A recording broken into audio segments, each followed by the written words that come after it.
Before we begin the story, let us know where you're watching from by leaving a comment below. If you enjoy this video, don't forget to like and subscribe. Have a wonderful day. Enjoy the story, everyone. Benjamin Sterling, CEO of several tech startups, decided for the first time in months to leave the office early. The reason? A book. But it wasn't just any book. It was a rare new release that promised to change the way people saw the financial market, and it was only available in one bookstore near his company. Benjamin walked quickly, but when he finally reached the bookstore, something made him slow down. On the sidewalk, sitting as if she were part of the display window, was a young woman in worn-out clothes, messy hair, and an expression impossible to describe. She didn't seem to be asking for anything. She was just watching. There was a sparkle in her eyes, not the kind of sparkle of someone dreaming of luxury, but of someone who saw magic in the pages of a book. Benjamin stopped for a moment. Without thinking much, he pulled a $100 bill from his pocket and handed it to her. "For you," he said with a slight smile. The young woman looked at the bill as if a comet had landed in her lap. "Really?" "Yes," he answered with a small smile. Before she could say anything more than a shy thank you, Benjamin's phone rang. He turned his back to answer. When he hung up, less than 5 minutes later, the young woman was gone. He looked around. Nothing, no sign, no clue, just the sidewalk, the display window, and his own reflection. A little confused, he sighed and went inside. He walked straight to the new releases section, and there, in front of the shelf, he stopped again. There it was, the book only. It was in her hands. Yes, in her hands, the young woman from the sidewalk. She was leafing through it calmly, as if savoring a glass of rare wine. She lifted her eyes, recognized Benjamin, and said with a faint smile, "I hope you didn't come here for this book." He blinked, slightly stunned. "Actually, that's exactly why I came." "Then I'm sorry," she replied, turning another page. "It already has an owner. You bought it?" She laughed, but it was a soft laugh, almost like sharing a secret. "Not yet.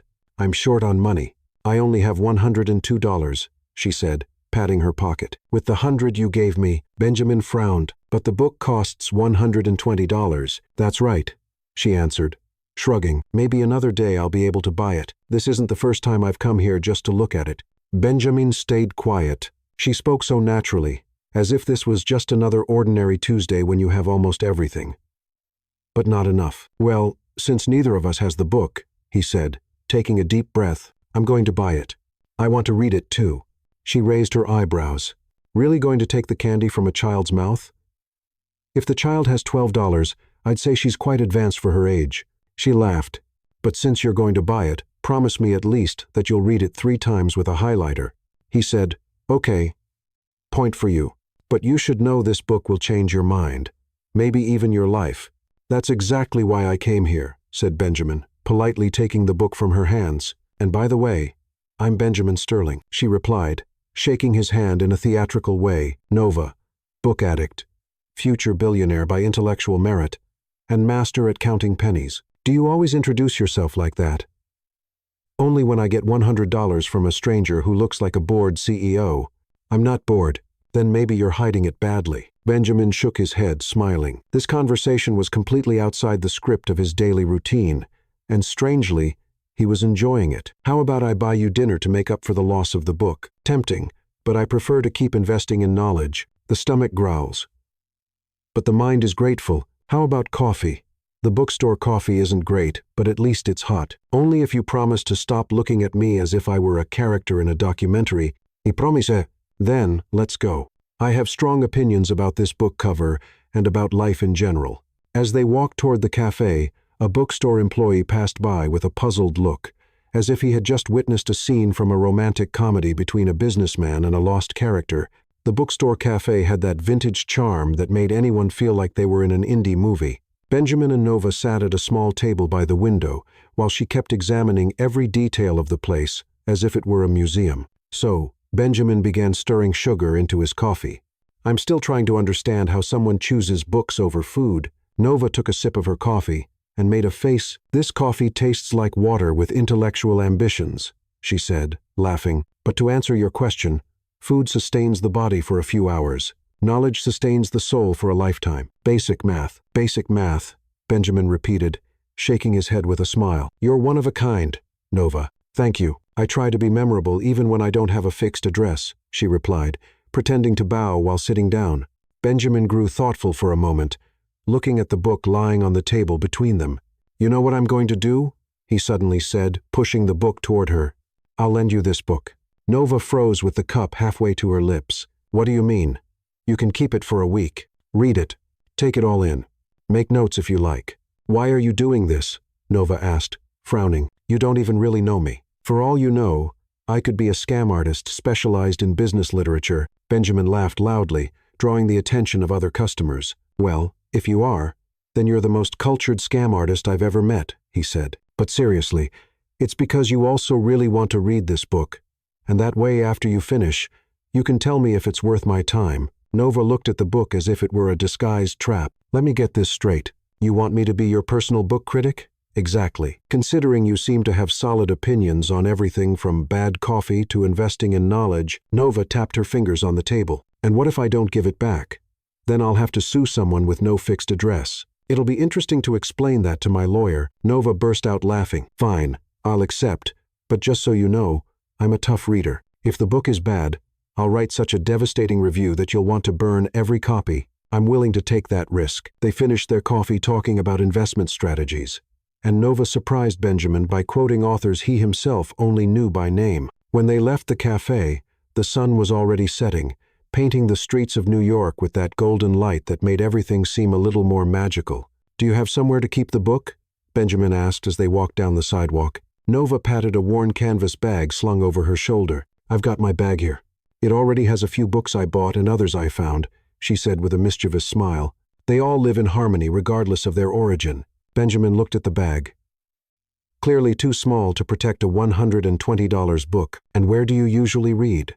"Wherever life allows. Park benches, library steps, sometimes on buses when I can get a ticket. Literature doesn't need a fixed address." Benjamin stopped walking. The image of Nova reading such an important book on the street, exposed to wind, rain, and all the harshness of New York, wouldn't leave his mind. "I've got a better idea," he said suddenly. "Oh no. When men in suits talk about better ideas, it usually means contracts or charity in disguise. Neither one. How about you come to my company tomorrow as a special guest for the day? There you can read the book in peace in the right setting." Nova stopped and looked at him as if he had proposed a trip to the moon. "Your company?" "Really?" "Absolutely. We have a corporate library, comfortable chairs, coffee that doesn't taste like water with intellectual ambitions. And why would I do that? Because every book deserves to be read in decent conditions. And because," Benjamin hesitated, "I'm curious to hear more of your thoughts on business." Nova crossed her arms. "You want to turn me into a social experiment. I want to give you decent conditions to read a book, and your employees. What will they think when they see a homeless woman walking the halls? They'll think the boss brought in a consultant who gives honest opinions." Nova let out a short laugh. "Consultant. I like that. Sounds better than walking charity project. So, will you come?" She stayed silent for a moment, clearly weighing the pros and cons. "Can I ask inconvenient questions about the company?" "Yes." "Can I criticize foolish corporate decisions?" "Please." "And can I use the executive bathroom?" "Nova, I'm testing your limits," she said, laughing. "All right. I'll do it. But if anyone treats me like the company mascot, I'll leave and take the book with me." "Deal." Benjamin gave her the address and explained how to get there. They said goodbye at the corner, and Nova kept walking down the street, holding the book against her chest. The next day, around 10:00 the morning, the receptionist on the 32nd floor of the Sterling Tech building nearly choked on her coffee when she saw who was stepping into the elevator. Nova had arrived, not exactly the way Benjamin had imagined. She was wearing the same clothes as the day before, but she had done something with her hair that made it look less messy and more artistic. She carried a canvas bag and a thermos that had clearly seen better days. "Good morning," she said to the receptionist with a radiant smile. "I'm here for my business appointment with Mr. Benjamin. I'm the new specialist in brutally honest opinions." The receptionist, a middle-aged woman named Margaret, blinked several times before she managed to respond. "I'll let Mr.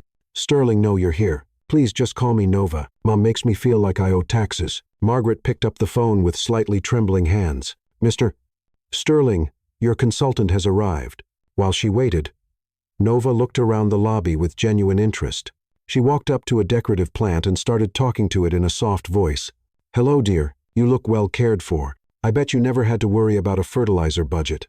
Margaret watched her, torn between horror and fascination. A few minutes later, Benjamin appeared, and Nova waved at him as if they were old friends. "Punctuality is a virtue I developed out of necessity," she said. "When you don't have a home, arriving early anywhere already feels like a win." "Nova, this is Margaret, our receptionist." "Margaret, this is Nova, our special consultant." Margaret forced a smile. "Nice to meet you." "The pleasure is mine, Margaret. I love your lipstick.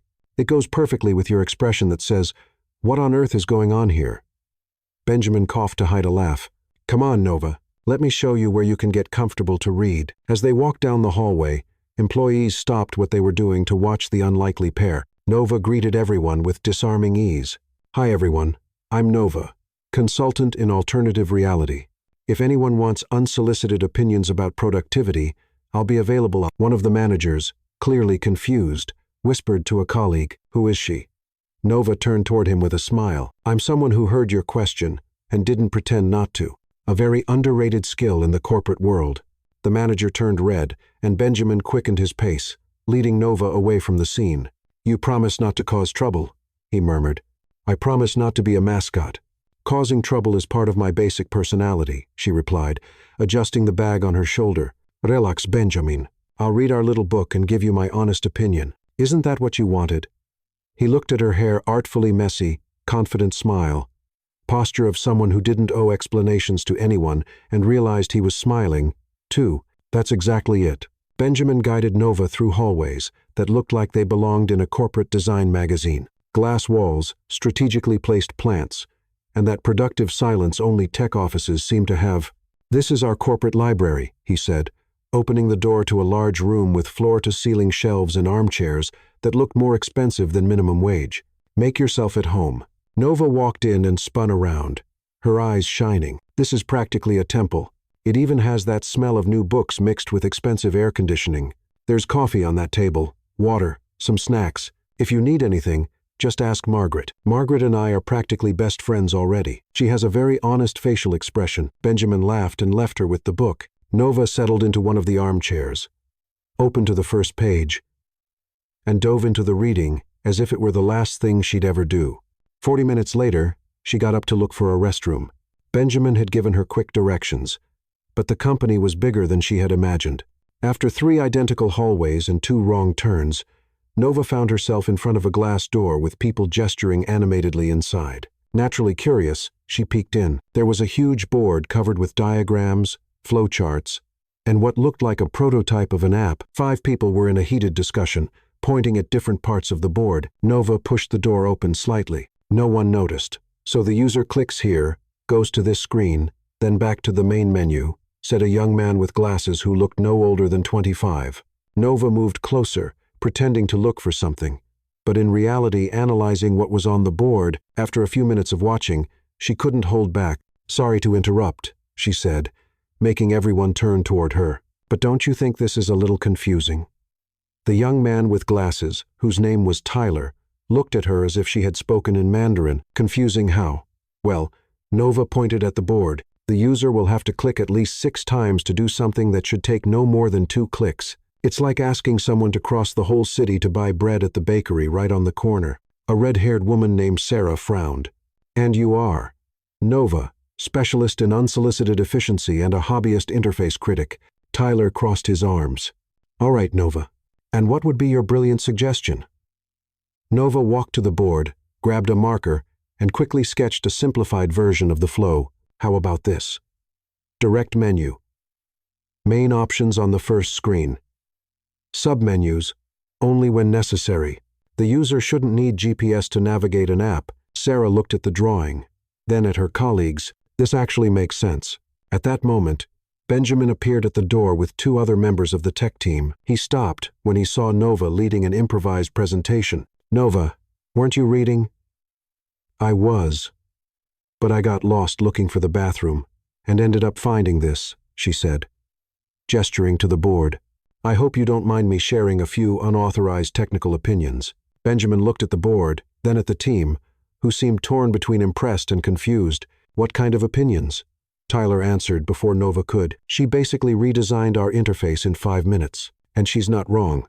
Benjamin stepped closer, pretending he was seeing it all for the first time. Interesting, Nova. How about a test? He said without revealing that he already knew about her skills. Tyler, show her the problems you were trying to solve with monetization. Tyler quickly explained the business model they were working on. Nova listened carefully, asked a few pointed questions, and then began speaking as if she were teaching a class. You're thinking too small. The premium model is good, but you can add a layer of gamification to encourage users to share the app. Remember what Clay Shirky said about collective motivation? People don't use products just for the product itself, but for the social experience it brings. Sarah's eyes widened. You read Shirky? I did. I took notes and I disagreed with at least 3 points, but his foundation on social behavior in digital platforms is solid. Nova answered naturally.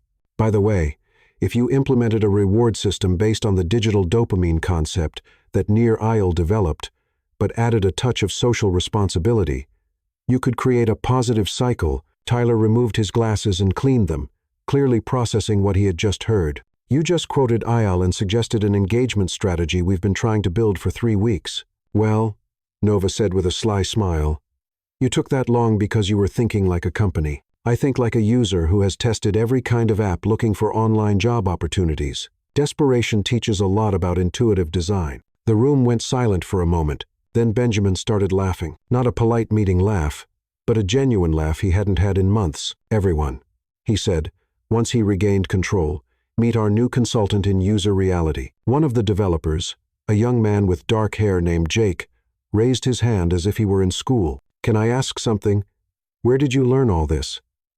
From the streets, Nova replied without hesitation. Literally, when you don't have Netflix, you read. When you don't have restaurants, you study. And when you don't have a job, you analyze every app that promises opportunities as if your life depends on it. Because, well, it did.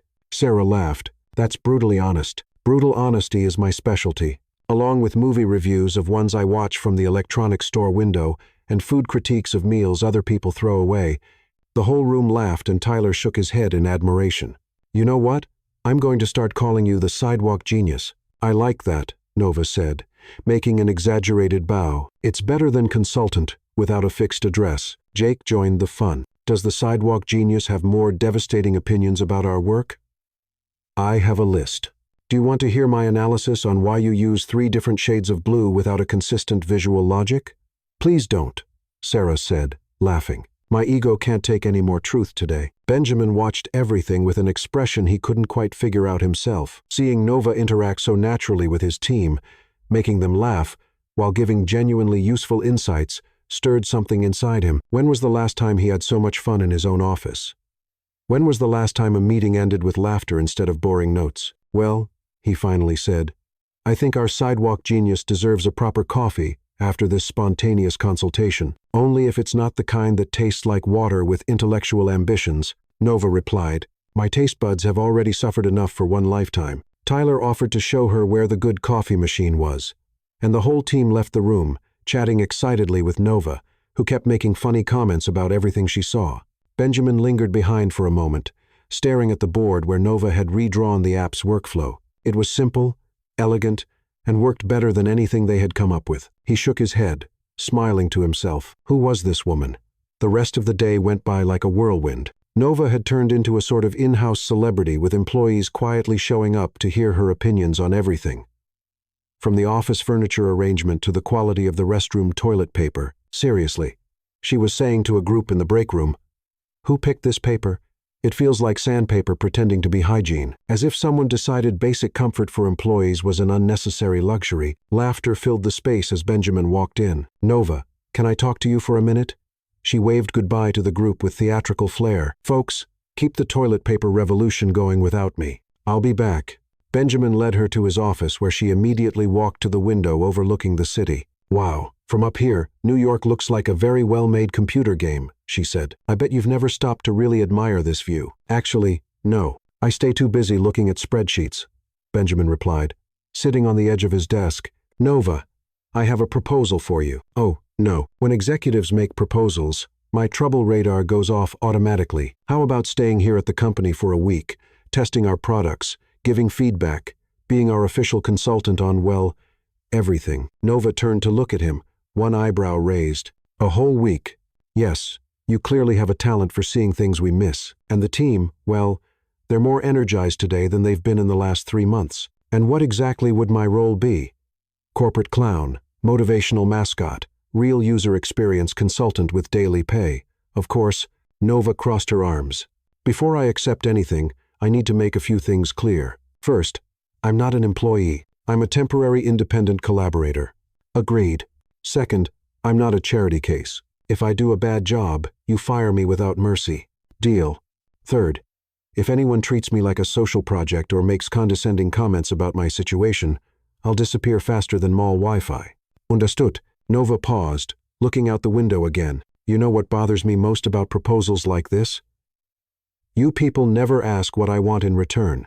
Then I'm asking, what do you want?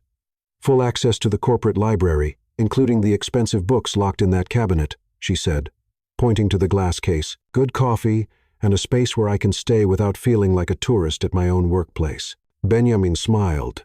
I can arrange that. Actually, I can even set up a small room here in the building for you to stay during the week. A room here. We have a floor used for visiting executives. You can use one of the rooms. Nova looked at him as if he had offered her a mansion. Are you serious? Completely. That way, you'll be close to work and, well, you'll have a safe place to stay. This is starting to sound like disguised charity. Benjamin, it's not charity, it's logistics. How can you test our products properly without a proper base of operations? Nova laughed. Base of operations? You make it sound like a military mission? In a way, it is a mission to figure out how we can improve our products. All right, I'll do it. But first, I'll go get my things. Of course. Want me to come with you? No thanks. Some things a girl has to do on her own. Nova left to pick up her belongings, and Benjamin began preparing the room on the 28th floor. It was a simple but comfortable space with a twin bed, a desk, an armchair, and a private bathroom. 2 hours later, Nova came back carrying the same old canvas bag as always. That was quick, said Benjamin when he saw her in the lobby. Well, when all your belongings fit in one bag, moving is faster than express delivery. They went up to the room and Benjamin opened the door for her. So, what do you think? Nova stepped inside and turned in a slow circle, taking it all in. It's bigger than any place I've slept in the last 6 months. There's even a window with a view of other buildings. Total luxury, and your things. Nova opened the bag and started taking items out. First came the books. At least 8 in various conditions. Then, a toothbrush still in the package. I bought this today, she said. Holding it up. Seemed like the right time for a new toothbrush to go with a new phase of life. Last, she pulled out a small pot with a plant that looked like it had seen better days. And this is Einstein, she said with maternal pride. My partner in urban adventures. Benjamin looked at the wilted little plant. Does Einstein need water? Einstein needs many things, but he's tough like me. Why Einstein?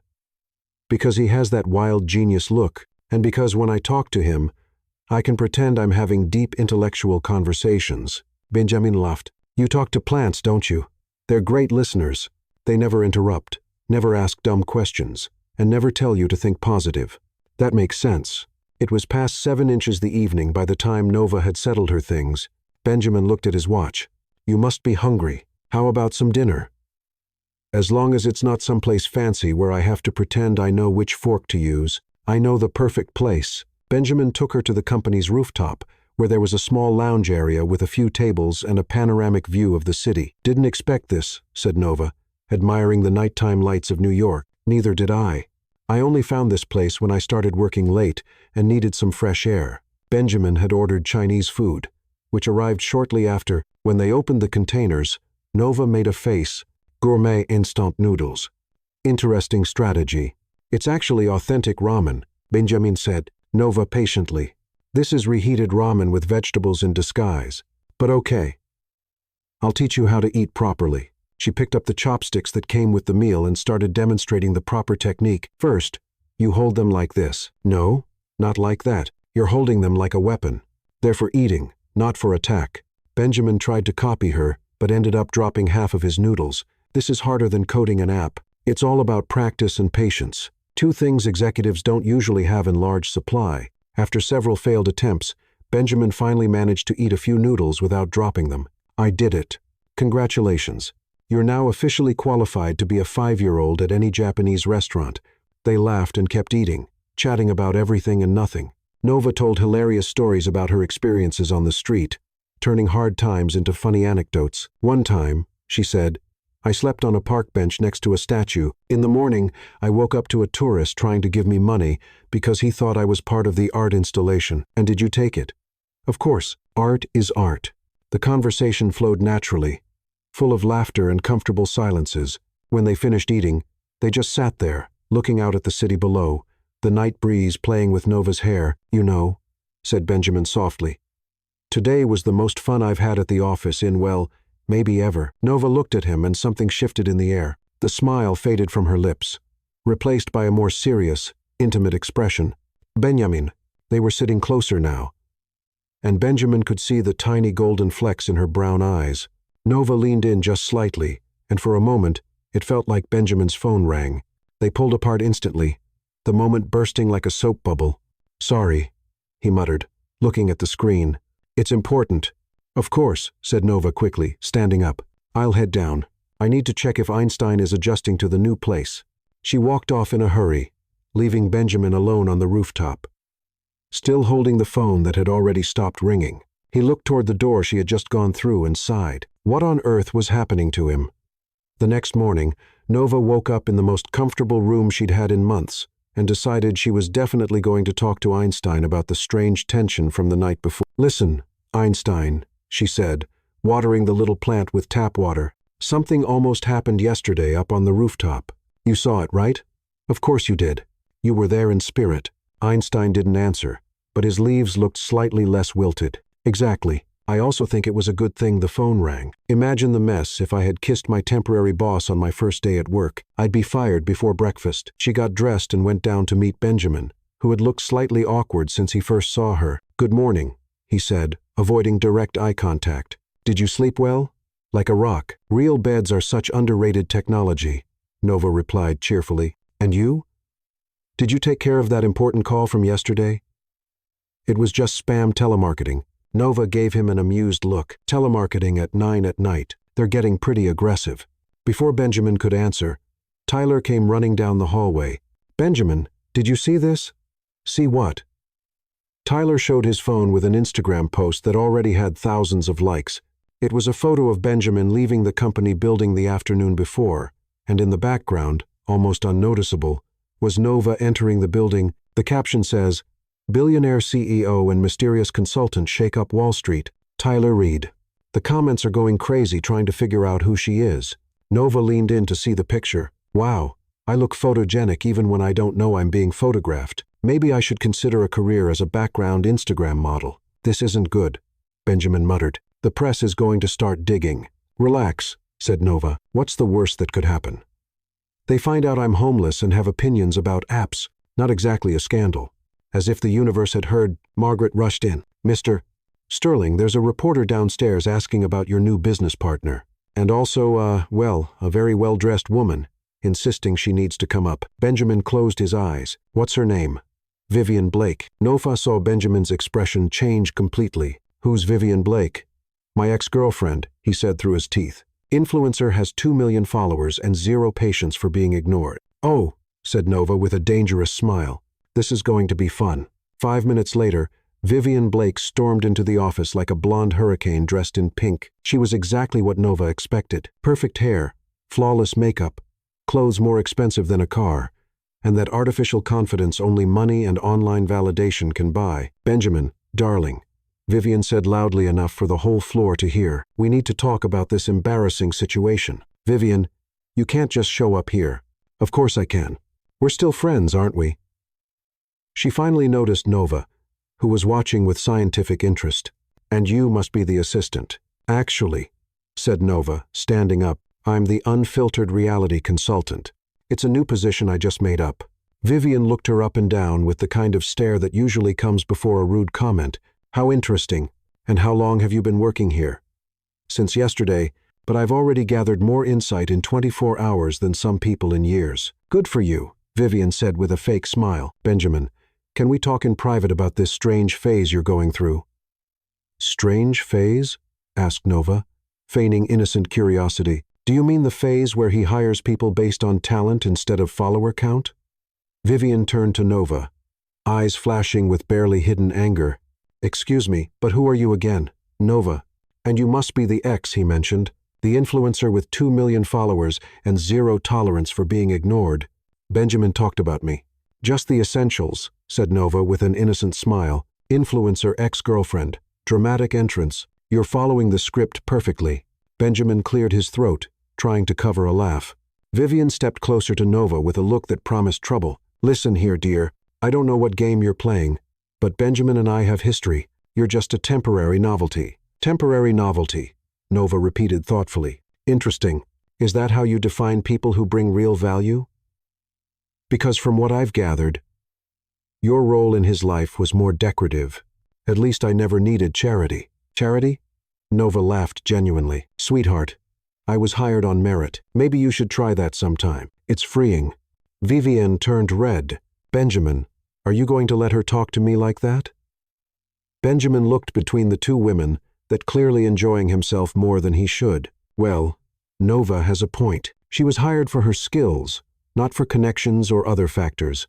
Other factors, Nova murmured to herself. Such a delicate way of saying looks and social status. Vivian turned to Benjamin with a look of disbelief. You're actually comparing me to her. I'm not comparing anyone, Benjamin said diplomatically. Just stating facts. Facts, Nova said cheerfully, are my specialty. Want to hear a few? You showed up here uninvited, disrupted a workplace, assumed you could take control of the situation, and tried to discredit me based on prejudice. That's basic toxic behavior. How dare you? Easily, Nova interrupted. Years of dealing with people who think social status is a substitute for character, Tyler, Sarah, and Jake, had quietly appeared and were now watching the scene like a live show. Sarah whispered to Tyler, Nova's taking her down so politely. It's an art form.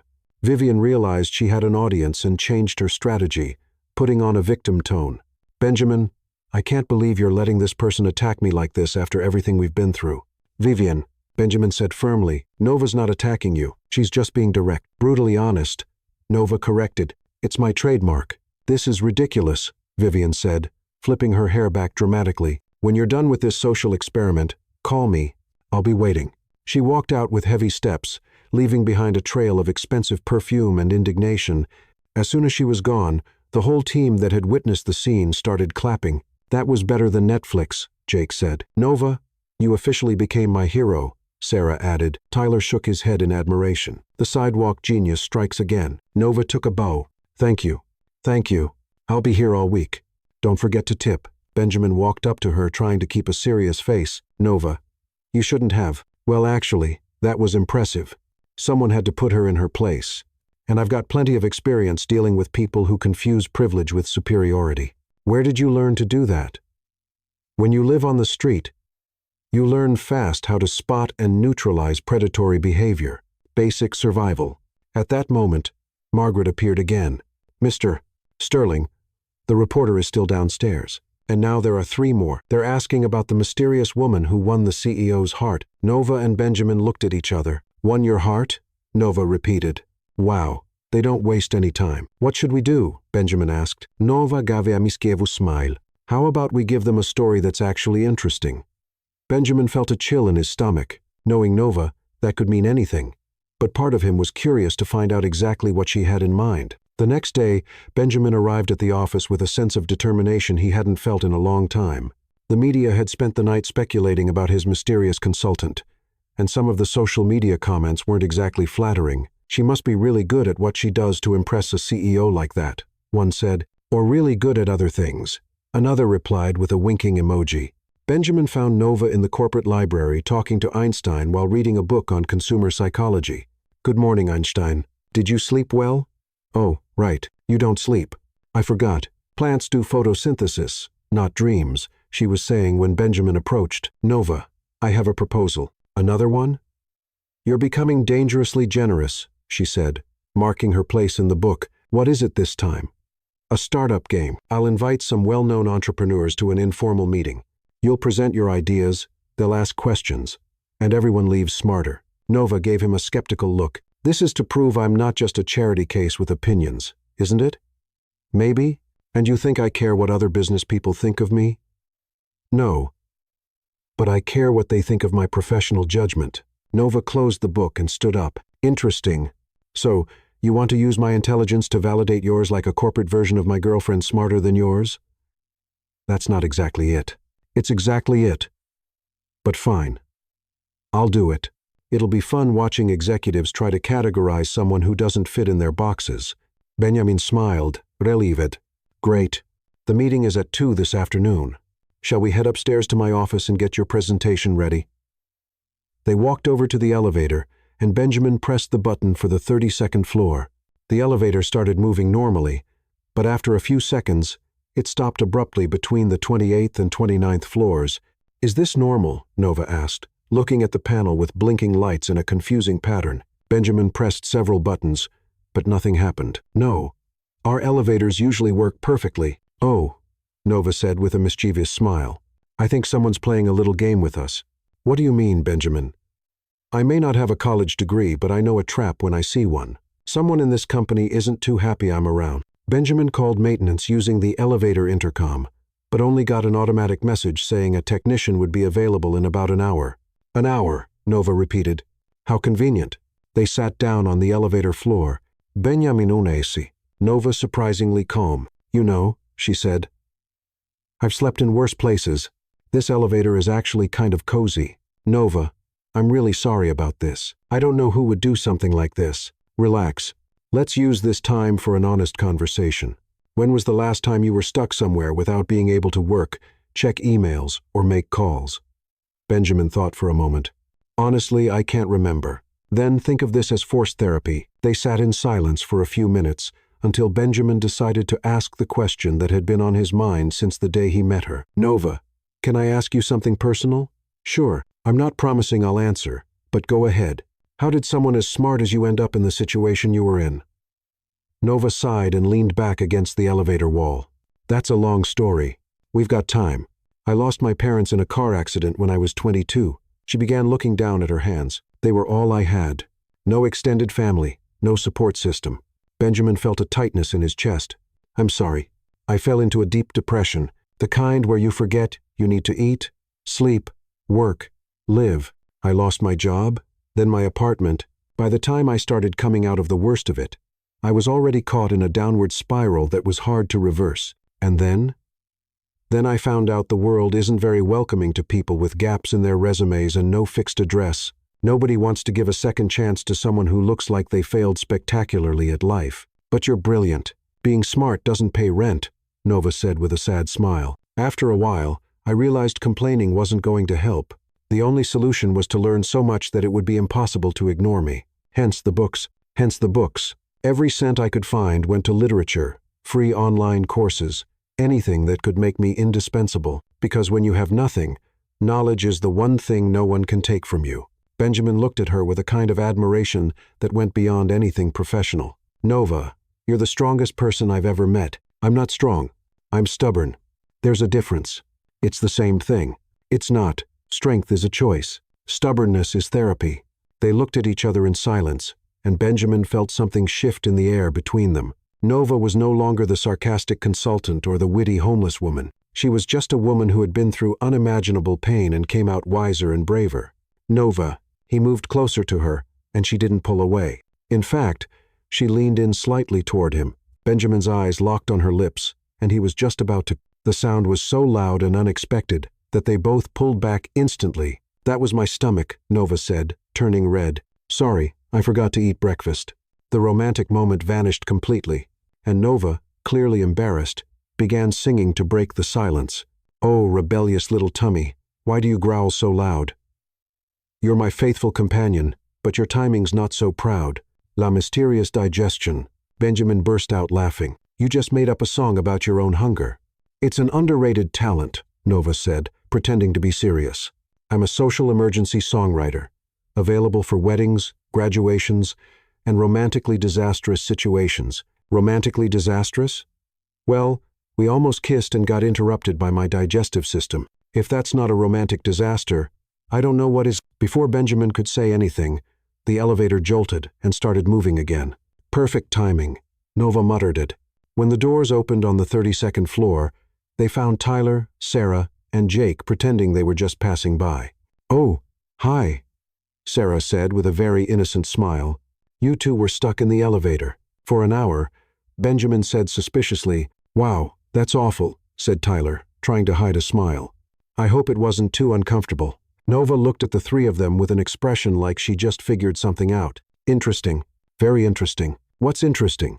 Asked Jake, trying to sound casual. The fact that you three are standing here, as if you knew exactly when we'd show up. The three glanced at each other. We didn't know, Tyler said. Nova patiently. When you lie, your left ear turns red. It's adorable, but it gives you away completely. Tyler instinctively covered his ear. It wasn't anything personal, said Sarah quickly. It's just that you two are clearly No, we don't, said Benjamin. Clearly what?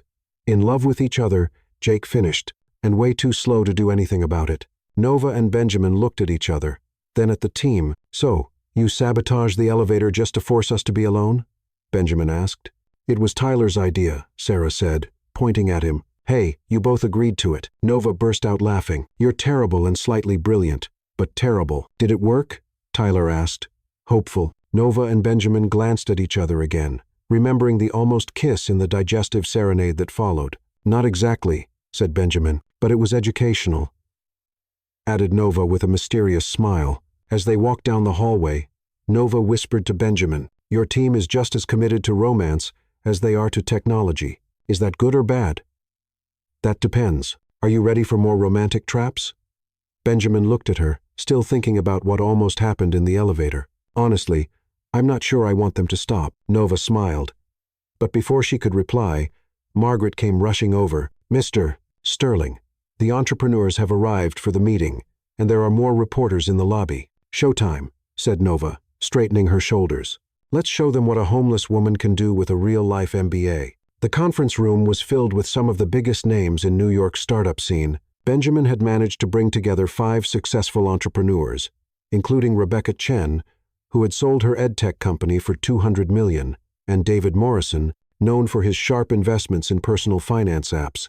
Nova walked into the room like she was heading to a picnic in the park. Good afternoon, everyone, she said cheerfully. I'm Nova, the consultant on unconventional life experiences. You can call me the girl Benjamin found on the street, who's going to try to impress you with some wild ideas. There was an awkward silence until Rebecca let out a laugh. Well, at least she's honest. Honesty is my only college credential, Nova replied, settling into her seat. That and a library's worth of knowledge picked up under rough conditions. David Morrison, a man in his 50s who looked like he hadn't smiled since 2010, studied her critically. Benjamin told us you have innovative ideas for the tech market. We're curious to hear them. Great, said Nova, getting up and walking to the whiteboard. Has anyone here ever been broke? And I mean really broke. Like not knowing where your next meal is coming from. People exchanged glances around the room. Clearly, none of them had lived through that. Now, imagine you have $50 in your pocket, but you need to choose between eating for a week or investing in something that might change your situation long term. What would you pick? Food, obviously, said one of the entrepreneurs. Exactly. And that's the issue. Poverty forces short-term decisions because immediate survival always takes priority. But what if there was a way to do both at once? Nova began drawing on the board. Picture an app that combines 3 elements: financial education, gamification, and encouragement to read. I'd call it uplift. Rebecca leaned forward, intrigued. How would it work? Simple. The user earns points by reading summaries of books about personal finance, entrepreneurship, and self-development. Those points can be traded for discounts on food, transportation, or even physical books. And how would that be financially sustainable? David asked in his usual skeptical tone. Partnerships, said Nova, writing the word on the board. Local restaurants, bookstores, transit companies, they offer small discounts in exchange for access to an engaged, growing audience. Plus, the app gathers valuable data on the habits of a specific demographic. Benjamin watched Nova as she explained her idea, wondering how she managed to make complex ideas sound so clear and obvious. But what's the real difference? David insisted. There are hundreds of financial education apps. Nova smiled and turned to face him directly. The difference is that this app was created by someone who actually had to choose between food and learning. It's not market theory based on research. It's a life solution based on real need. She kept drawing on the board, creating a flowchart that showed how the app would work. Look, a user reads a summary on how to create a personal budget and earns 50 points. With 200 points, they get a 20% discount coupon for a meal. But here's the catch. To use the coupon, they have to take a quiz about what they learned. If they pass, they get bonus points. If they fail, they get review material. That's really smart, Rebecca admitted. It encourages both learning and knowledge retention. And there's more, Nova continued, clearly enjoying the presentation. The app has a buddy system. More experienced users can mentor beginners and earn points for it. It builds a support community. One of the entrepreneurs named Steve raised his hand. And how would you make money beyond the partnerships? A premium version with access to full courses, not just summaries, personalized financial coaching powered by AI. And here's the brilliant part. Companies can sponsor educational content as a way to recruit responsibly. Responsible recruiting? Benjamin asked. Picture a company sponsoring a course on basic digital skills in the app. Users who complete the course with a high score are automatically added to a talent pool for entry-level positions. The company finds motivated employees with proven basic knowledge, and the users get real opportunities. The room went quiet as everyone processed the idea. David Morrison took off his glasses and slowly cleaned them. In 20 years of investing in startups, I've rarely seen a proposal that addresses a real problem in such an elegant way.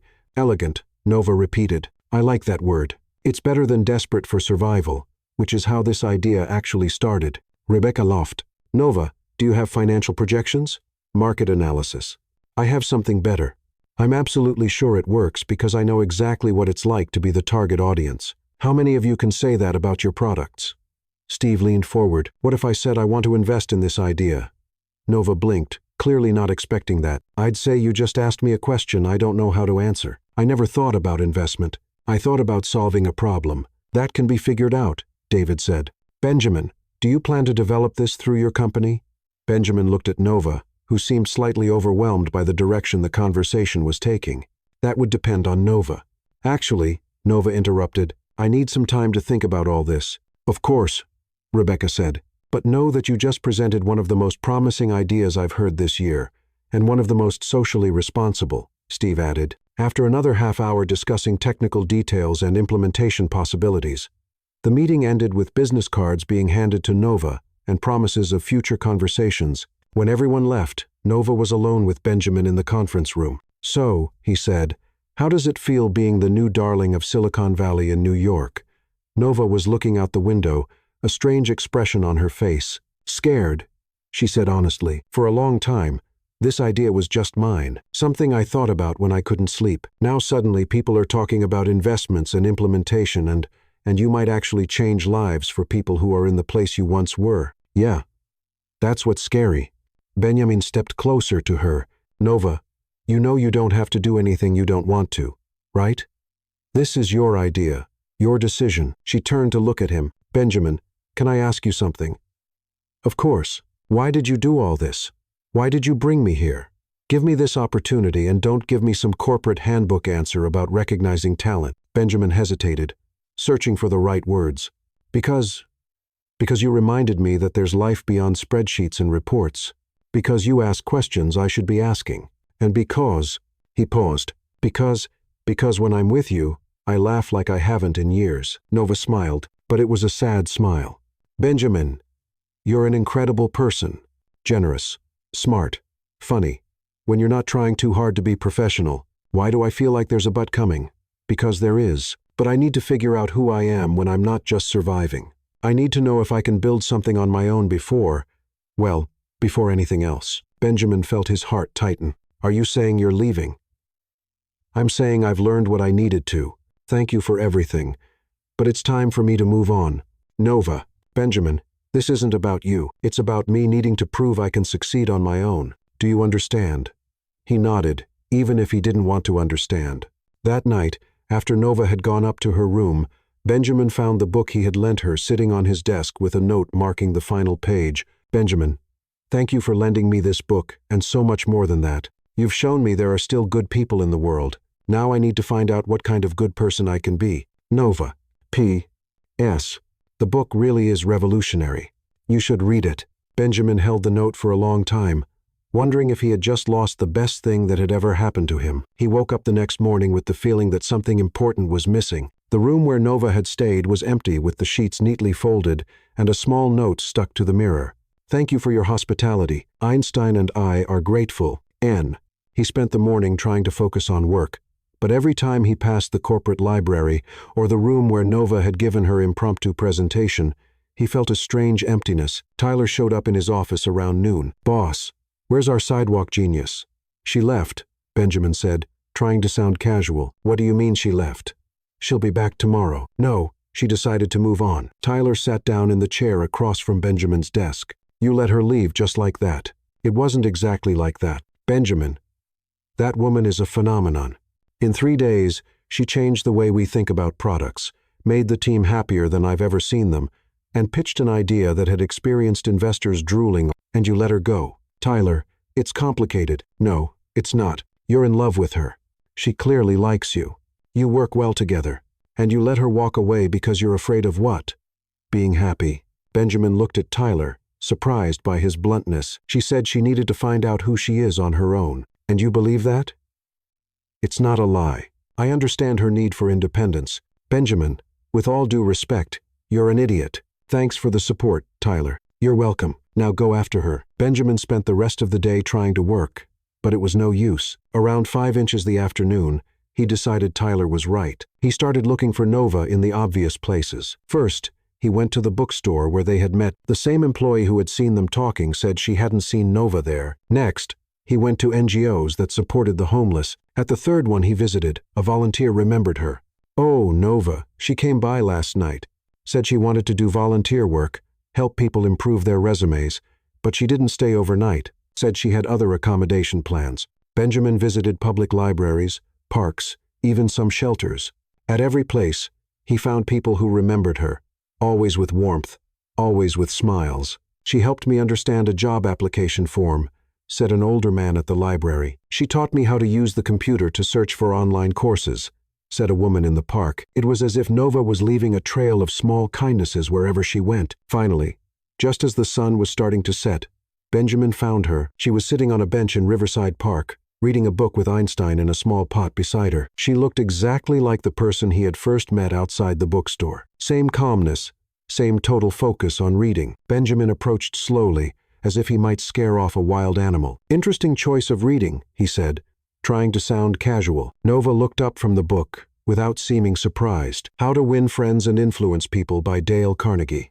"I figure if I'm going to revolutionize the world, I'd better learn the basics of human interaction. And how's it going?" "I found out I already do half the things he suggests, just with more sarcasm." Benjamin laughed and sat down next to her on the bench. "Can I ask what you're doing here?" "Reading," she said simply. "It's an underrated activity. You should try it." "Nova, I know what you meant, Benjamin. I'm here because this is my usual place to think. This bench and I have a long-standing relationship. And what are you thinking about?" Nova closed the book, marking the page with a restaurant napkin. "About you, actually." Benjamin felt his heart race. "About me?" "Yes. I'm trying to understand your motives. Why did you come looking for me? Why are you here now?" Because I missed you." "Interesting. And what exactly did you miss? The clever consultant, the funny woman, or the person you think you can save?" The question caught Benjamin off guard. I'm not sure. Let me rephrase the question more directly," Nova said, turning to face him fully. "Do you want to change me, or do you want to change because of my presence?" Benjamin fell silent, processing the question. "Because," Nova continued, "if you're here thinking you need to rescue me, you can leave right now. I don't need a knight in shining armor. And what if I'm here because you changed me? Because you made me realize things about myself I didn't know?" Nova smiled, and it was the first truly warm smile she had given him since he arrived. "Now that's a more interesting conversation. Nova, you reminded me there's a world outside the office. You made me laugh genuinely. You made me question whether I'm building things that actually matter. Keep going. You made me realize that intelligence has nothing to do with a degree or a dress, and that courage isn't doing things when you have everything. It's doing things when you have nothing." Nova nodded slowly. "Better. Much better. So, What do I have to do to get you to come back? Who said I want to come back? Benjamin felt his stomach sink. You don't? Nova laughed. Relax, Benjamin. Of course I do, but not as an employee, a guest, or a charity case. As what then? As a partner? A partner? A business partner.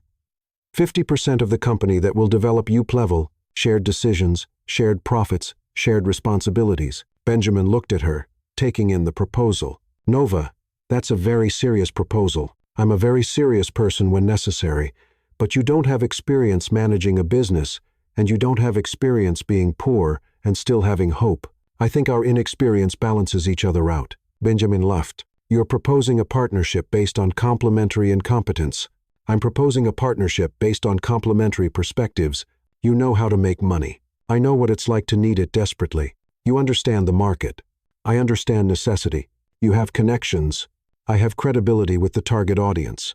And what if it doesn't work?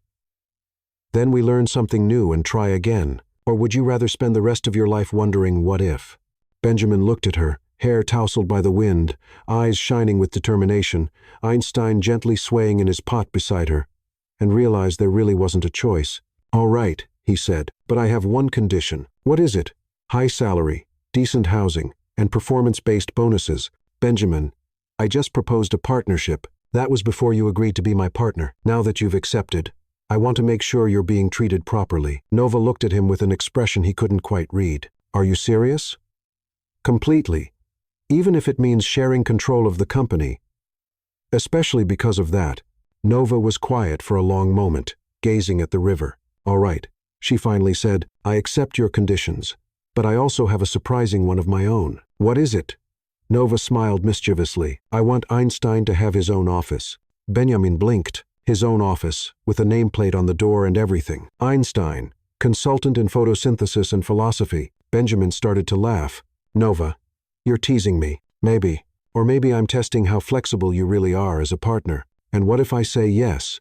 Then I'll know I chose the right partner. Benjamin held out his hand. Welcome back, partner. Nova shook his hand. Thank you, partner. Now, let's go home and discuss our plans for responsible world domination. Home. Your company. Our company. Our place. They got up from the bench. Nova picked up Einstein and they walked together toward the subway. Benjamin? Yes. Is Einstein really going to get his own office? Nova at this point had given office to anything you ask for. Careful with promises like that. I might hold you to it. Benjamin smiled, realizing his life had completely changed in the span of a week. And for the first time in years, he had no idea what would happen next. It was terrifying. It was perfect. The next morning, Benjamin arrived at the office earlier than usual, still thinking about the conversation from the night before. He had spent half the night awake, thinking about what it meant to have Nova as an official partner. The other half he had spent smiling like a teenager in love. Margaret greeted him with her usual efficiency. Good morning, Mr. Sterling. Miss Nova has been waiting in the meeting room since 7. Since 7. It's 8:15. She said she had important documents to review and needed strong coffee for high-level negotiations. Benjamin found Nova in the meeting room, surrounded by handwritten papers, a steaming cup of coffee, and Einstein strategically placed on the table like a silent consultant. Good morning, partner, Benjamin said, trying to sound professional. Good morning, business associate. Nova replied without looking up from the papers. Sit down. We need to go over the terms of our partnership before you change your mind or I start to panic. You're panicking on the inside? Yes. On the outside, I'm the picture of corporate confidence. Einstein taught me that technique. Benjamin sat down and looked at the papers spread across the table. All of them were covered in Nova's surprisingly neat handwriting. You spent the whole night writing this? I spent 3 hours. The rest of the time I talked to Einstein about the pros and cons of becoming a capitalist. He made valid points on both sides. And what were those points? Well, on the positive side, I could help people who are in the same situation I was in. On the negative side, I might become one of those people who uses words like synergy without irony. Benjamin laughed. I promise I'll warn you if you start using too much corporate jargon. Great. Now, let's get down to business. Nova picked up a sheet of paper from the top of the pile and handed it to Benjamin. At the top, in large, careful letters, it read, Intellectual Partnership and Emotional Risk Agreement. Emotional risk? Benjamin asked. raising an eyebrow. Well, we're going to work together every day. There's clearly mutual attraction, and neither of us has experience mixing business with other things. I thought it was better to acknowledge the elephant in the room. The elephant in the room? The sexual tension? Benjamin. Don't play dumb. Benjamin nearly choked on his coffee. Nova, what? We're adults. It's better to talk about it openly than to pretend it doesn't exist and end up in an awkward argument during an investor meeting. You're right, Benjamin admitted, reading the document, but I didn't expect to see that in a business contract. This isn't a regular business contract. We're not regular people in a regular situation. Benjamin began reading the terms Nova had written. Clause 1. Equal say in all decisions related to the up-level project. No major decisions will be made without both parties agreeing. Clause 2. Full freedom of expression. Both parties may publicly disagree with each other as long as it's respectful and constructive. Clause 3. Unlimited access to the corporate library, including expensive books for Nova, and unlimited access to real-life experience from Benjamin. Clause 4. Mandatory pizza meetings on Fridays to discuss progress, failures, and life philosophy. Clause 5. If romantic attraction starts to affect work, both parties agree to have an honest conversation instead of unnecessary drama. Clause 6. Einstein will have his own workspace and will be consulted on all major decisions. His opinions will be considered valid even if expressed through leaf growth. Clause 7. If the partnership doesn't succeed commercially, both parties agree to remain friends and greet each other politely at social events. Benjamin finished reading and looked at Nova, who was watching his reactions closely. This is the most unique contract I've ever seen. Unique situation require unique document. Is the pizza clause legally necessary? It's emotionally necessary. Pizza breaks down social walls and encourages honesty. That's proven science. And the clause about Einstein? Plants have a different view on growth and sustainability. It would be irresponsible not to use that perspective. Benjamin shook his head, smiling. Where do I sign? Are you sure? Because once you sign, there's no going back. You'll officially be in business with a former homeless woman who talks to plants and has strong opinions about toilet paper quality. Nova. In the past few days, you've transformed my company, impressed seasoned investors, and made me rethink everything I thought I knew about success. If that's not a qualification for partnership, I don't know what is. Nova smiled, but Benjamin noticed a touch of emotion in her eyes. Thank you, Benjamin. That means a lot. He signed the document with a pen Nova had borrowed from the reception desk. All done, he said. We're officially partners now. And now, the hard part. Telling your team and the world, as if summoned by magic, Tyler, Sarah, and Jake appeared at the meeting room door. Sorry to interrupt, said Tyler, but you two looked like you were having an important conversation, and the curiosity was killing everyone on the floor. Actually, said Benjamin, you're right on time. Nova and I have an announcement to make. Are you two dating? Sarah asked hopefully. Better, said Nova. We're getting commercially married. Jake raised an eyebrow. What does that mean? We're business partners now, Benjamin explained. Nova is officially my partner in creating Uplevel and co-owner of future projects. The silence that followed was broken by Tyler shouting, I knew it. I knew you were perfect for each other. Tyler, Benjamin said patiently, business partnership isn't the same as a romantic relationship. Not yet, Sarah mumbled, earning a disapproving glance from Benjamin. Folks, said Nova, standing up, I know this might sound a little unusual. A former homeless woman becoming a CEO's business partner sounds like the plot of a bad movie. Or a really good one, Jake interrupted. The point is, I'm going to work hard to earn this opportunity, and I'm going to need your help to make sure I don't mess it up. You have our full support, said Sarah. After watching you put Vivian in her place, I believe you can do anything, and after that investor presentation, added Tyler, we know you're the right person for this project. Thank you. And just so everyone knows, Einstein is officially part of the team now. He'll have his own workspace. Of course, said Jake, as if it were the most natural thing in the world. All major companies have executive plants. Executive plants? Benjamin repeated. It's a technical term, said Nova. Seriously, look it up. Margaret appeared at the door, looking slightly panicked. Mr. Sterling, there are reporters in the lobby. Lots of reporters and photographers and a few people with TV cameras already. Benjamin asked, how did they find out so fast? Social media? said Tyler, glancing at his phone. "Someone posted a photo of you and Nova entering the building last night. The rumor is that you're about to announce a revolutionary new project." "Technically," said Nova. "That's true." "What do we do?" asked Benjamin. Nova stood up and smoothed her clothes. "We do what should always be done in moments like this. We tell the truth in an interesting way." "Meaning?" "Press conference right now. Right here." "Nova, are you sure? The media can be harsh." "Benjamin, I survived the streets of New York. I think I can handle a few reporters on deadline. And what if they ask uncomfortable questions? Then I'll give uncomfortable answers. That's kind of my specialty." Margaret returned even more flustered. "Mr. Sterling, they're asking for an official statement, and there's a CNN van pulling up." "CNN," Benjamin repeated. "Apparently," said Tyler, still on his phone. "The story's being shared nationally. Billionaire CEO and mysterious consultant announce revolutionary partnership. You're trending on Twitter." "Trending on Twitter?"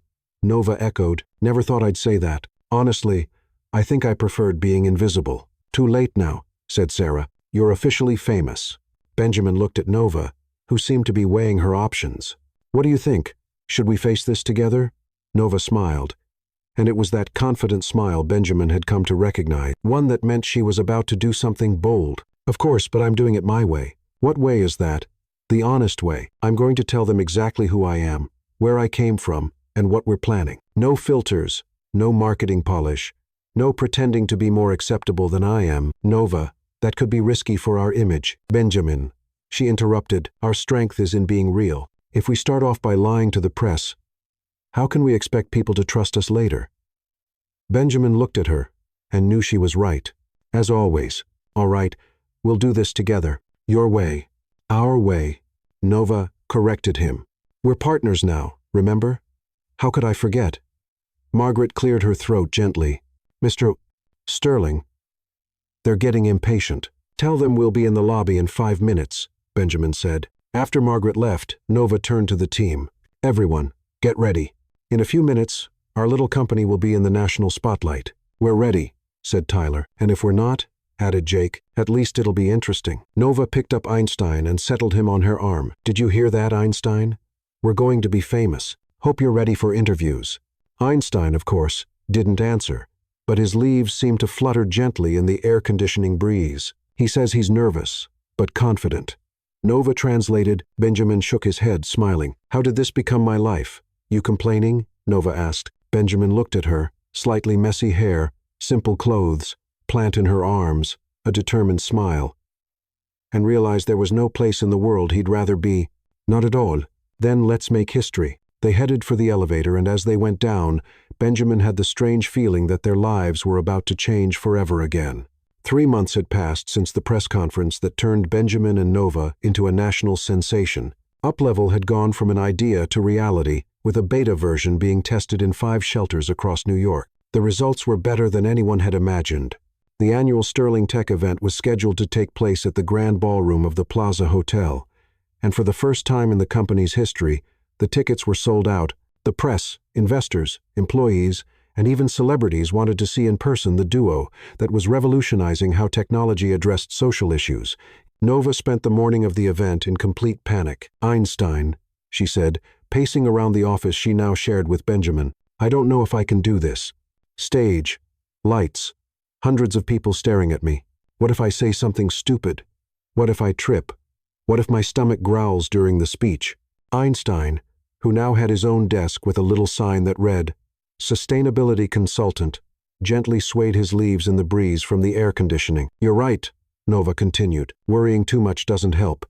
But it's also easy to say that when you're a plant and don't have to wear high heels." Benjamin walked into the office carrying an elegant shopping bag. "How's our keynote speaker doing?" Considering faking food poisoning and hiding under the table, Nova replied honestly. "Sarah found a dress for you." She said, "You two are about the same size." Nova looked at the bag with suspicion. "Is it too glamorous?" "It's elegant, but simple. Sarah said she picked it with your personality in mind." Nova opened the bag and pulled out a navy blue dress with a classic cut, sophisticated without being over the top. "It's not horrible," she admitted. "Actually, it's pretty. You're going to look beautiful." "Benjamin, can I ask you something?" "Of course. Why is this event so important to you?" "Isn't it just a fancy corporate party?" Benjamin sat on the edge of the desk.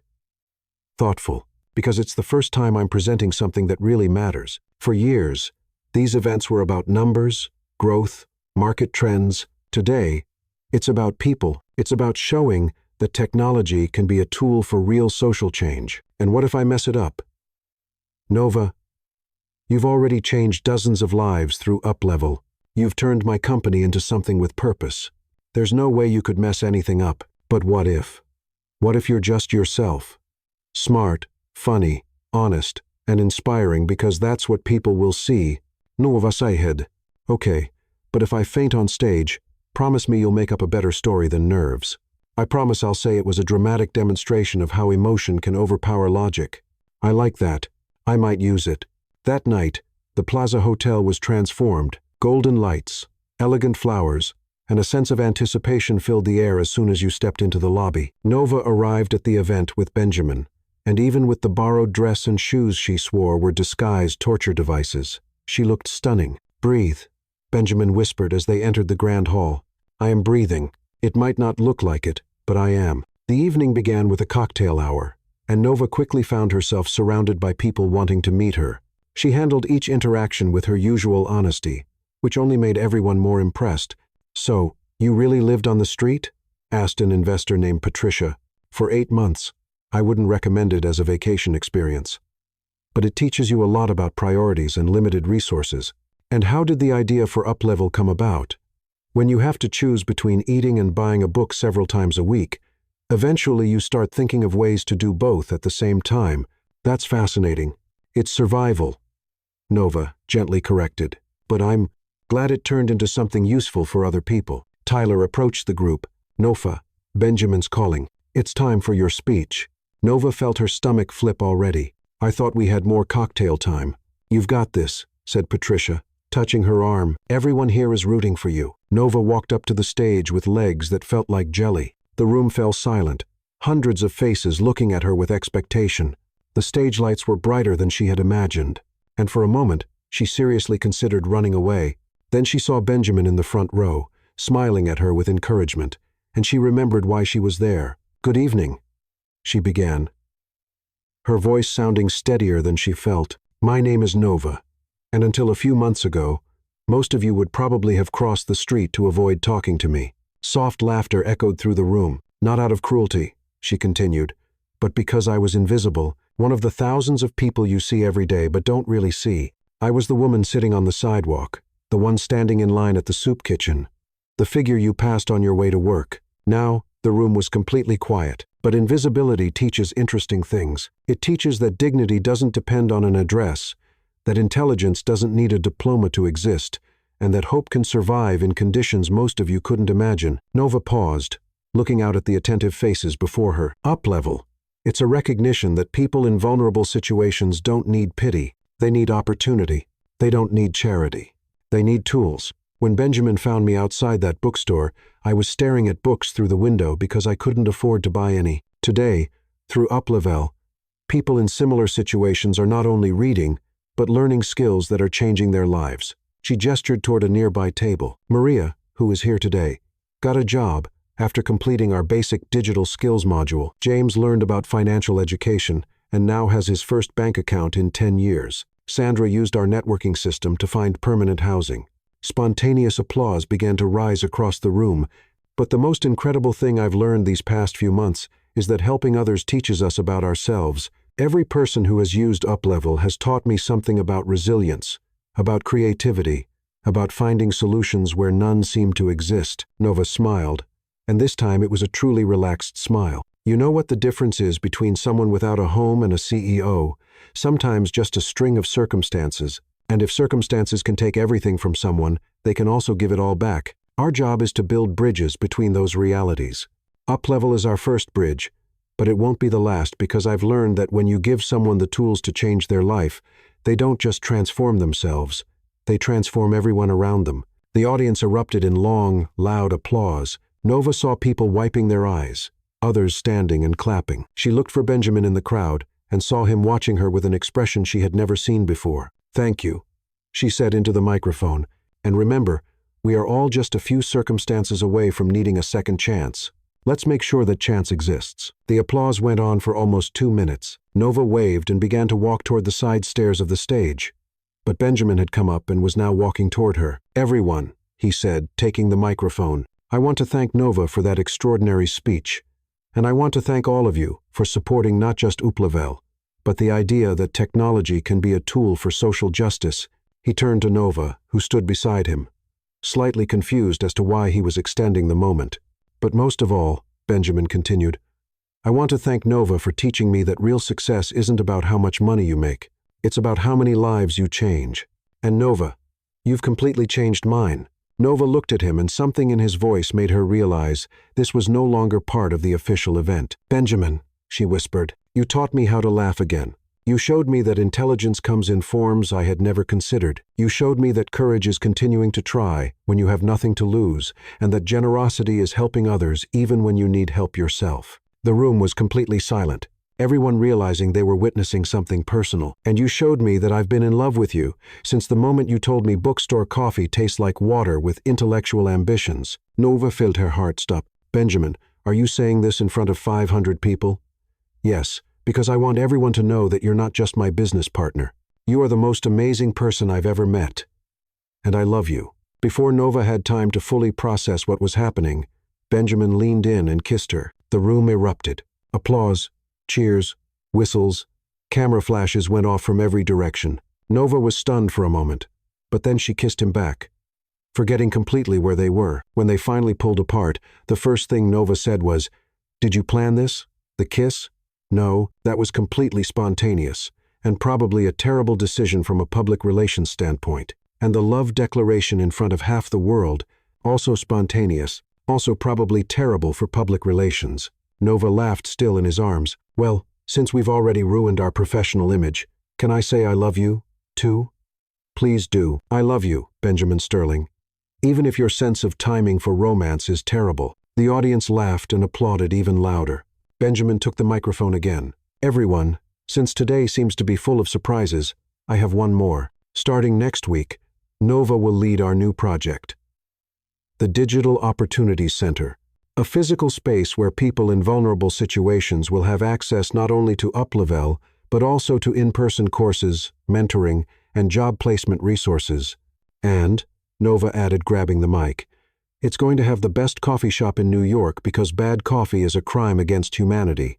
The evening ended with more applause, more photos, and reporters rushing to broadcast the story that had just unfolded in front of them. In the days that followed, the video of the kiss went wildly viral. Nova and Benjamin became a global trending topic. Comments poured in by the millions. "Who is she? And where can I find a Nova of my own? The homeless woman who won over the CEO feels like a movie. This is better than any Netflix series." Relationship goals, lifting each other up to change the world. TV shows fought over exclusive interviews. Publishers offered million-dollar book deals. Hollywood sent offers for the movie rights. Nova and Benjamin, now officially living together in his apartment. Einstein had his own terrace, watched the news from the couch, still trying to understand how their lives had changed so fast. "You want to hear something funny?" Nova said, curled up against Benjamin's chest. "What?" "6 months ago, I didn't even have an address. Now I have a Wikipedia page. What does it say? Social entrepreneur, speaker, and urban survival expert. They forgot to mention professional plant conversationalist." Benjamin laughed. "Einstein is going to be offended he didn't get credited. Einstein's handling the fame well. Yesterday I got 3 offers for him to do fertilizer commercials." "Are you happy?" Benjamin asked suddenly, more serious. Nova turned to look at him. "With the fame, the success, the fact that I can't buy coffee anymore without someone recognizing me. With all of it, with us?" Nova smiled and kissed his chin. "Benjamin, 6 months ago, I was sleeping on park benches and counting coins to buy books. Today, I have a company, a purpose, a billionaire boyfriend who lets me reorganize his library, and a plant that's famous on Instagram. Of course, I'm happy, even though everything changed so quickly, especially because it changed so quickly. It reminds me that life can surprise you at any moment, and that sometimes the best things show up when you least expect them. Like love." "Like love," Nova agreed, "although I still think your romantic timing is questionable." "Hey, it worked, didn't it?" "It did," she admitted, But next time, give me a little warning before kissing me in front of the whole world. Next time, Nova laughed. Okay, maybe not. Spontaneity has its charm. They sat in silence for a moment, watching their own faces on TV, still trying to believe that the people on the screen were really them. Nova. Yes. Thank you. For what? For showing me that life can be an adventure, not just a routine, and thank you for showing me that dreams can come true, even when you forgot you were still allowed to dream. Benjamin held her close and kissed her. 6 months after the event that turned Nova and Benjamin into a national sensation, they were sitting at a cafe in Paris, reviewing the final details of the book Nova had just written. The table was covered with papers, a laptop, 2 cups of coffee that had gone cold, and Einstein, who now traveled the world as an international sustainability consultant. Are you sure about the title? Benjamin asked, looking at the printed cover. How I Traded Food for Wisdom and Got a CEO as a Bonus sounds a bit irreverent for a serious publisher. Benjamin, irreverence is my trademark, Nova replied, making notes in the margin of a page. Besides, polite titles don't sell, and we need to sell to fund the next projects. It's just that Bonus CEO makes me sound like a prize in a cereal box. Would you prefer CEO on special offer? Nova, relax, she said, laughing. The publisher loved the title, said it's exactly the kind of humor that will make the book stand out in the self-help section. They were in Paris as part of a world tour to visit social projects similar to Uplift. In the past few months, they had visited programs in London, Berlin, Tokyo, and now Paris. Each city taught them something new about how technology could be used for social inclusion. Remember the community library we visited yesterday? Nova said, flipping through her notes. They have an amazing idea to use virtual reality to teach practical skills. Imagine if we brought something like that to the Opportunity Center. I'm already imagining it, Benjamin said. You come up with a new idea every 2 hours. Soon we'll need another building just to keep up with your projects. That's a good problem to have. Benjamin looked at Nova, focused on her notes, and couldn't help but smile. Over the past few months, she had become a real force in the world of social business, an in-demand speaker, a consultant to other companies, and now a published author. But what impressed him most was that none of the success had changed who she was. Nova, can I read the last paragraph of the book again? Sure, she said, handing him the final pages. But if you suggest changes, Einstein and I will vote against them. Benjamin read aloud. I've learned that you don't need to have everything to change everything. You just need to know what truly matters. For me, it's worth fighting for a world where intelligence isn't measured by your address, where opportunity doesn't depend on where you come from, and where everyone gets the chance to discover what they're capable of. And if along the way you find someone who loves you, not despite who you are, but because of it, well, that's just the universe being kind. It's perfect, Benjamin said. It's going to make millions of people cry. That was the goal. Tears sell books. You're terrible. I'm practical. There's a difference. At that moment, Nova's phone rang.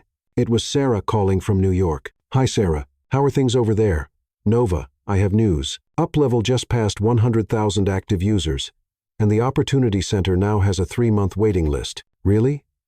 Nova jumped up from her chair, excited. 100,000. And there's more. The UN wants to talk to you both about bringing the program to developing countries. The UN. Nova looked at Benjamin, stunned. Sarah, are you sure? Absolutely. They want a meeting once you're back from Paris. When Nova hung up, she stood still for a moment, processing the news. The UN. She finally said, Benjamin, the United Nations wants to speak with us. I heard. How do you feel about that? Terrified and thrilled in equal measure. It's a strange mix. That's exactly how you felt when you went on stage at that event. And when I agreed to be your partner, and when I decided to write the book, looks like fear and excitement are my new comfort zone. Benjamin stood up and gave her a hug. You realize that in less than a year, you've gone from living on the streets to conversations with the United Nations. When you put it that way, it sounds kind of impossible. Not impossible, just extraordinary. They decided to celebrate by walking along the banks of the Seine, enjoying the Parisian evening, the Parisian evening. Nova carried Einstein, who had become something of an unofficial tourist mascot, with people stopping to take photos with the most famous plant on Instagram. You know what's funny, Nova said as they walked. A year ago, I thought my life was over. I thought I'd never get out of the situation I was in. And what changed?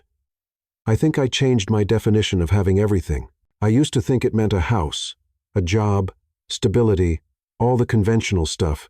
Now I see that having everything can simply mean having purpose and people who care about you, and a bonus CEO. The bonus CEO is just an unexpected perk. They stopped on a bridge looking at the river and the city around them. Nova, can I ask you something? You can always ask. If you could go back in time and change something, would you? Nova thought for a moment. Losing my parents? Yes, I'd change that. But the rest? I don't think so. Everything I went through brought me here, brought me to you, gave me the perspective I have now. Even the bad moments, especially the bad moments, they taught me how to truly value the good ones. Benjamin stayed quiet for a moment, looking out over the water. Benjamin, are you okay? I'm thinking about what? About how to thank the universe for that day at the bookstore. You could start by not asking deep philosophical questions while I'm trying to enjoy a beautiful view. Benjamin laughed. Sorry. It's just sometimes I still can't believe this is real. Believe it. And if you can't, Einstein can confirm he was there when it all started. The next day, they decided to visit a used book fair in the Latin Quarter. Nova was in her element, digging through shelves filled with books in various languages, making discoveries and hilarious comments about obscure titles. Look at this, she said, holding up a book to Benjamin. How to Win Friends Through Interpreting Fish Dreams. That's oddly specific. Even for French standards, are you going to buy it? Of course. Might help me connect better in underwater social situations. Benjamin shook his head, smiling. While Nova kept exploring, he quietly searched for something in particular among the tables. After a few minutes, he found it, an old French edition of The Little Prince. The cover worn, but the pages intact. Nova, he called. Found another one, she said, walking over with a pile of books. Applied Philosophy for Urban Gardening. Einstein's going to love it. Nova, can I show you something? Sure. Benjamin opened The Little Prince to a specific page where he had placed a small paper marker. Can you read this?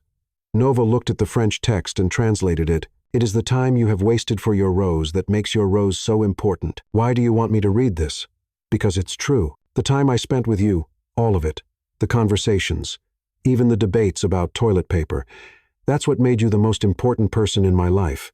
Nova looked at him, a curious expression on her face. Benjamin, that was beautiful. But why are you making me read French philosophy at a book fair? Because, Benjamin said, closing the book and dropping to one knee right there between the tables of old books, I want to spend the rest of my life wasting time with you. Nova nearly dropped her stack of books. Benjamin, you're kneeling at a book fair. It's the perfect place. A book brought us together. It's through books I came to understand your mind. And now, surrounded by them, I want to ask you something. He pulled a small box from his pocket. Nova, will you marry me? The whole fair had gone quiet. Vendors, shoppers, even passing tourists were watching. Nova looked at Benjamin, the ring, the books all around them, and started laughing. He picked a used book fair to propose to me. I picked the place where you'd be happiest. What if I say yes? Then we'll buy all these books and celebrate with Einstein. And if I say no? Then I'm sure you'd have a good reason, and I'd have to accept it. Nova knelt in front of him, so they were eye to eye. Benjamin Sterling, you are the most extraordinary man I've ever met. You found me when I was invisible and made me feel seen. You gave me chances when no one else would, and you loved me, not in spite of my circumstances, but with them. So, is that a yes? It's a huge, obvious, enthusiastic yes. The fair erupted in applause. Vendors shouted felicitations and tourists snapped pictures. Someone began humming La Vie en Rose. When they finally stood up, Nova looked at the ring now on her finger. It's beautiful. But you do realize now, we'll have to explain to everyone that we got engaged at a used book fair in Paris. There are worse ways to start a life together. True. At least Einstein approved. They glanced at Einstein, who sat strategically placed on a nearby table, his leaves gently fluttering in the breeze. How do you know he approved? He told me. Plants are very straightforward about matters of the heart. Benjamin kissed her right there, surrounded by books and strangers who had become unintentional witnesses to a perfect moment. So, said Nova when they pulled apart, what's the next chapter of our story? I don't know, Benjamin replied, but I do know I want to write it with you and Einstein. And Einstein. They spent the rest of the afternoon buying books, calling friends and family to share the news, and imagining how they'd tell the story to their future grandchildren. One thing, Nova said as they walked back to the hotel, arms full of books and hearts full of joy. What is it? When we give interviews about the engagement, can we make up a more romantic version? Like you proposed at the top of the Eiffel Tower. Nova, our real story is more romantic than any fictional. You're right. And funnier, and a lot more honest. Exactly, Nova said, intertwining her fingers with his. And honesty, my dear fiancé, is truly the only thing that matters. They kept walking through the streets of Paris, two people who had found in love, and in shared purpose, something neither of them knew they were looking for.